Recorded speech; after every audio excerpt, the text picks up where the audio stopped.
ರಾಷ್ಟ್ರೀಯ ಭದ್ರತಾ ಪಡೆ ಕಮಾಂಡೋಗಳು ಮಂಗಳೂರಿಗೆ ಆಗಮಿಸಿದ್ದು ಭಯೋತ್ಪಾದನಾ ವಿರೋಧಿ ಅಣಕು ಕಾರ್ಯಾಚರಣೆ ಆರಂಭಿಸಿದ್ದಾರೆ.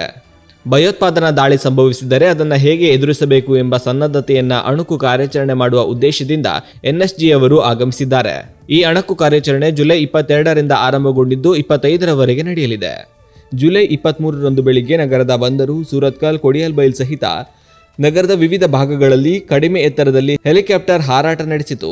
ಅಲೋಷಿಯಸ್ ಕಾಲೇಜು ಬಳಿ ಪೂರ್ವಾಭ್ಯಾಸವನ್ನು ನಡೆಸಿದರು. ಇದು ಸಾರ್ವಜನಿಕರಲ್ಲಿ ಕುತೂಹಲಕ್ಕೆ ಕಾರಣವಾಯಿತು. ಎನ್ಎಸ್ಜಿ ಕಾರ್ಯಾಚರಣೆ ಬಗ್ಗೆ ಜಿಲ್ಲಾಡಳಿತ ಮೊದಲೇ ಪ್ರಕಟಣೆ ನೀಡಿತು. ನಗರದ ಪೊಲೀಸ್ ಇಲಾಖೆಯು ಕಾರ್ಯಾಚರಣೆಗೆ ಸಹಕಾರ ನೀಡಿದೆ.